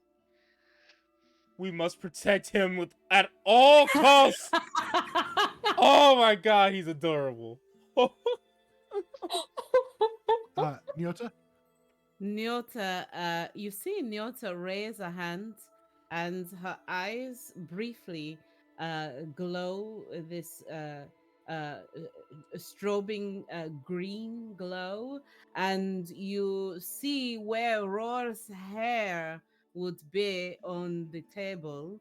You see small green leaves that gently arc over Roar's brow on the table, and she kind of realizes and stops and says, "Oh, I was just trying to help." Oh, this is the best thing. the only one is open mind for me, and like legitimate like tears that he can't hold back. He's like, Oh. this is really nice, I like the.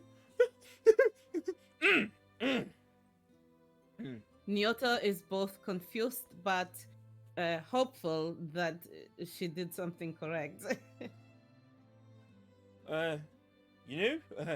Thank you. You are really cute. That If you want, I can give you a pencil. Or, well, call it a pencil. I don't even know what it's actually called.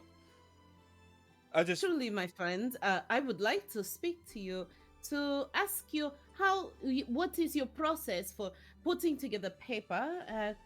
There are methods did you know that there were methods to be able to put together parchment without using so much wood? And she would probably go into this whole diatribe about how skins can be used instead of wood, and in order to save our trace and things of this nature. He's like writing it down, like, oh. Yes, and very good of you to reuse the charred remains of the wood from outside for the charcoal. That is a good way to reuse, and so there would be that conversation. He's writing everything down and just kind of smiling, and then once like she's like about to finish, he goes, "All right, so we don't use actual skin, from myself. Okay, or Right. Correct. And he writes down, do not use orc skin as parchment paper. What? Oh, that would Oh, be like no. animals, like a sheep. Correct, Nyota? You would not Right. use people. That would be kind of horrifying, would it not? Correct. The from beings who are on two legs as us, yes, that's quite horrifying. When and if you happen to use skins from animals, the animals of the wilds understand the way that nature selects its ebb and flow, and so animals understand that there is a structure, a food chain that occurs. Oh, However, the problem becomes when hunting is done simply for sport. Those from where I am from, and I believe that that is undue sacrilege of the presence of all of the children of the earth. So, if you are to hunt, of course, you try to use every part of the animal in a different way once you have eaten the meat from its bones. oh, all right. Good to know. I'm going to put that in your section, Nyota, and all right. Oh yeah, no. Here we go. Let me, and she has to double check too to make sure she's spelling it in common the way. Oh no, it's Because you could every moment you see she's trying. It's like she's spoken in a different language to her attendants that were with her, and then she turns to the common that she's speaking with the rest of you, and you can see that she struggles just a bit. So, but she helps you to spell her name. Oh yes, I think it's like this one. The Y, I think. Yes. No, Mhm. if you don't have to worry. If you do not understand how to spell it, I can teach you. If you want. Or what? Yes, I would like that. Okay. I taught So the schools. there's that conversation going on for now. As you guys are discussing that, Harriet actually walks over to the Aarakocra. She comes in like she'd been looking for them and comes over and starts whispering to them. Go ahead and make a perception check. Anybody who is interested. Okay. I'm very nosy. I will make this check. I did not hear nothing. I got a natural 1. Oh no. Maxime got a 19. You're so caught up in trying to write in your book. Okay, that's going to be 17 for Nyota. 18 for me. So everybody but Rar. Rar's just so busy writing in his book. Here it sounds something along the lines. You can't hear everything because they are talking kind of low, but it appears that from what you can hear, Salik wasn't originally pegged to be a delegate. In fact, she was added very last minute because the original member of the delegates got sick and died, and so she was picked as the last one. And they're trying to get information on that.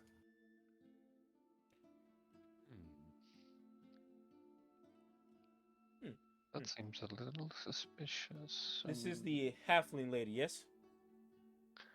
Or the Harriet is the halfling lady. Salik is the Aarakocra. Aarakocra. Okay.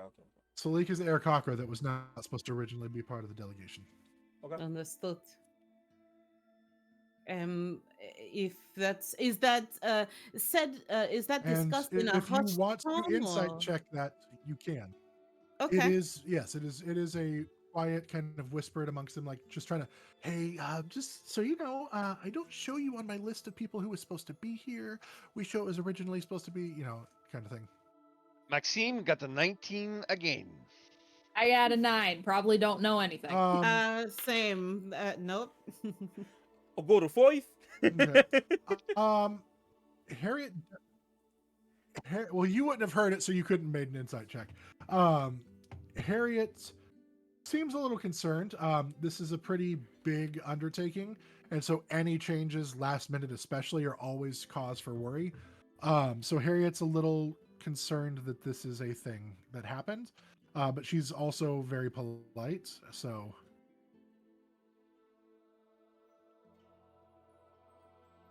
Well, it's unfortunate that they lost one. Don't know much about the Aarakocra, but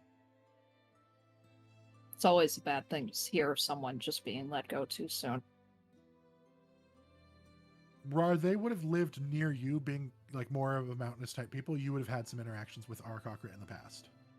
Okay, so he's very aware of them and a little bit about their cultures, maybe? Or not really? You know who Aarakocra, yes, you would maybe know a little bit about them. You wouldn't know them personally necessarily, but you would have some understanding of the Aarakocra culture. Your family might have had some dealings with them in the past, or your tribe. Okay. Then he'll go to like a really old page and just kind of start to redraw it. And it kind of looks like a child drew it, but now he's like actually going through and like retracing it and actually redrawing it and writing some stuff.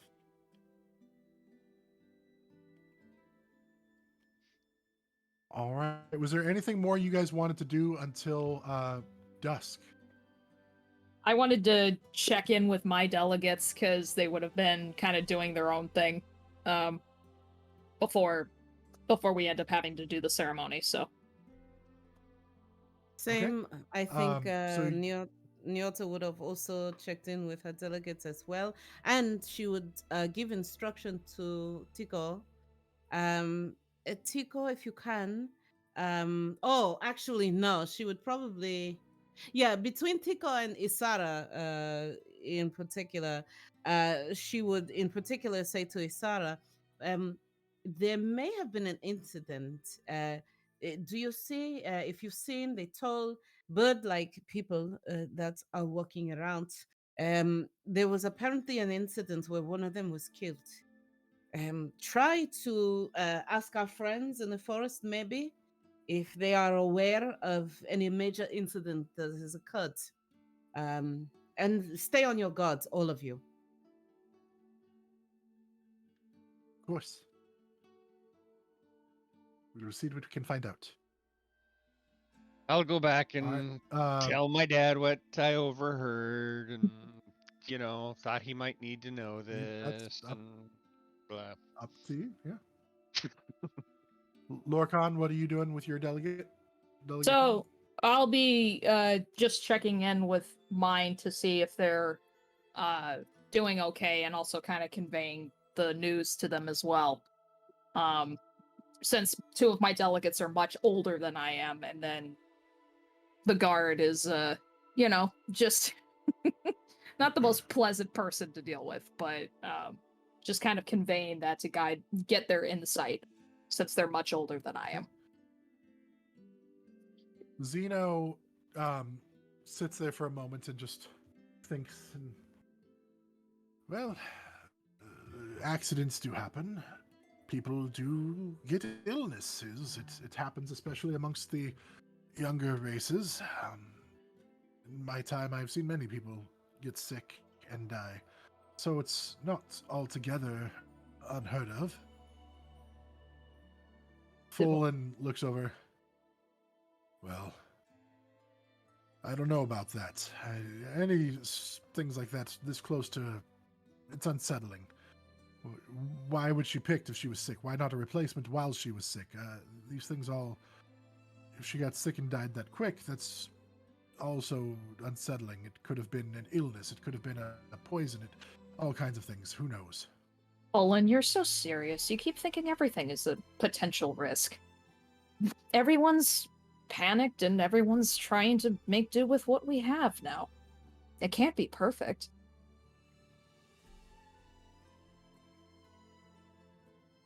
Delmira comes up to you. She's like, well, I would say trust your instincts. Be wise, but don't rush to any snap judgments. Oh. Just my thoughts. Well, I'm hoping no one really makes snap judgments. Seems like everyone's already on edge being here. Well, sees a bunch of beings coming together who have traditionally been enemies. So that's always going to cause much stress, I would imagine, amongst people who don't have a longer lifespan to look at things through. The lens of experience speaks a lot. It just doesn't seem fair, though. For us to live so long and for everyone else to barely make even some of our lifetime. I just wish there was a better way for everyone to live just as long as we did. Well, maybe that's something you can ask the gods. I don't know if they really want to speak with me. Honestly, I'm shocked that Our Lady of Light, Beatha, even gave me the vision. I don't really understand what's so special. I know, but there's plenty of other delegates from our country, from our town. Anyone else could have been a better fit for this. I truly don't understand why it's me. Once again, just stop. Like, really, you are chosen, accept the responsibility of your people, and just do your duty. I don't understand why you have to question it so much. You don't want to question anything, Forlen? You're only here because your father is the captain of the guard. You don't want something else for yourself?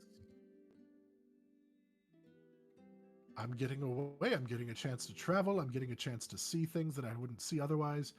This is a great opportunity, and you should look at it as such as well. What were you doing back home? Tending to everyone who was sick, everyone who would visit our temple. There you go. You could do that here, but it's a new location.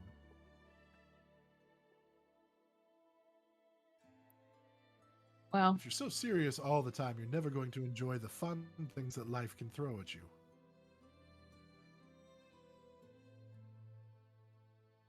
I don't know. He grabs your face and puts his fingers on your mouth and tries to force you into a smile. Just smile a little bit. It won't hurt that bad. She'll slap his hands. Stop. Zeno looks at him. Leave her alone. She'll learn. It's just the way of things.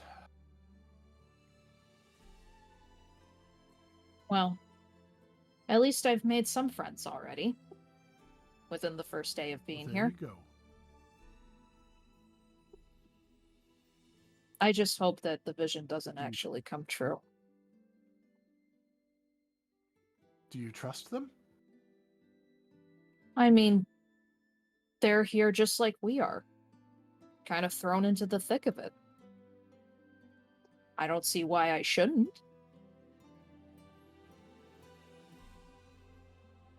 Do you think I'm not As supposed to? Dilmir said, I don't know. I don't know your friends. But as Dilmir said, trust your heart. It's usually pretty smart. Even if you can't always get your head behind it, you can get your heart behind it, and that's the important part. Thank Maybe you, you were Samuel. selected because of your heart. And Wow. he elbows Folan in the ribs, and don't let this one cause you too much grief. He was just as stubborn as you were when he was younger. He's not that much older than you right now. I suppose not. Well, I can't keep my friends waiting too long. And it's just about dusk. I believe there's supposed to be a ceremony. Yeah. Shall we go? Yeah. And it's the next part of this adventure, right? It is. And she'll just walk out to get with everybody else.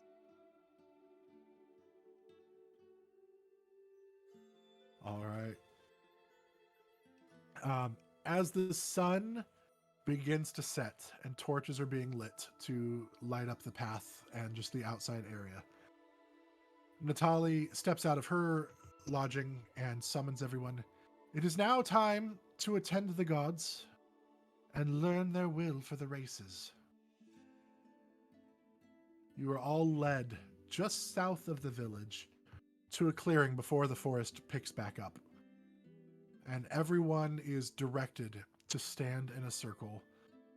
And so you make this big circle where all of you are standing, basically fingertip to fingertip. Like if you stretch out your arms, you would be able to touch fingertips, but there's a space between each of you in this circle. Natali begins uttering a prayer. Do any of you speak Celestial? No. Actually, I do. Let's see. Okay. No. No. So if you speak Celestial, you would just hear it basically as a welcoming prayer inviting the gods to speak and let their will be known. As she begins the prayer, the sounds of the forest around you grow quiet. Almost deafeningly so. There's no sound coming from the forest just beyond this clearing. The sounds of insects are gone. The sounds of birds, of animals, of chipmunks, squirrels, nothing. And then softly, almost imperceptibly, the wind starts blowing gently across your faces before building force into a stronger breeze. The grass swirls around you and yellow flower petals blow from across the prairie, swirling around you before settling in the grass. A low light begins to form in the middle of the circle. And you see now that the flowers landed in a strange shape that then starts to glow and emit this yellow light that matches the yellow of the flower petals. And it gets brighter and brighter until suddenly you can't even look into it anymore because it hurts your eyes. As you shield your eyes, you see figures step out of the light. And that's where we're going to end today's session. Ah, damn it. Oh, Come on, Nice. All right, Nice. everybody. Oh my Nice. goodness. exciting. I was just gonna ask, but we moved on. I was just curious if my father had anything to say, or if he just blows me off like normal. Oh, I love how our DM is too stunned to speak. I love how as soon as we get to the end. See, as soon as I invoke my father, all kinds of trouble starts. Oh, Never yeah. liked him. Oh my god. He popped out. I think his internet crapped itself. We have to wait until he comes back. No worries. There you Oh, are. there he is. He's back. Okay. Hey. Hey. I could hear you. My internet has been like up and down the whole time. I got you. So Shane, we'll talk about that. We can bring that up maybe next time. Okay, I didn't think it was that big but of a deal. I was otherwise- just curious. Episode 1 is in the books, guys. I hope Woo! you all enjoyed it. I hope you will come back next week to see where things are going to go here. What's happening in the ceremony? Got a lot going on here in Toysich and the dawn of Vengalia. A big shout out once again to our sponsors, EN Publishing. Guys, check out Level Up Advanced 5e system. It's going to be really cool. I think you're going to love how it plays out within this system and within this game. I look forward to bringing it to you from level 1 to 20, so you guys can see that. But right now, it's time to go. So Sunday evening, go have some fun with your family. Go throw rocks at a wall. I was gonna say something else, but no, we're good people. So go throw rocks at a wall. Get warmed up for spring training. You know, your team might need a new pitcher. You don't know. Oh, hey, It hurts. that It sounds hurts. a I know. little. No, I know it hurts. 17 innings scoreless. That's pretty darn Your good. personal I will take warning that. shots. Oh my god. Well, I was trying to tie it into the throwing rocks at a wall. I was trying to give it a reason. But guys, we look forward to seeing you again next week, same time, 2 o'clock Pacific, 5 o'clock Eastern.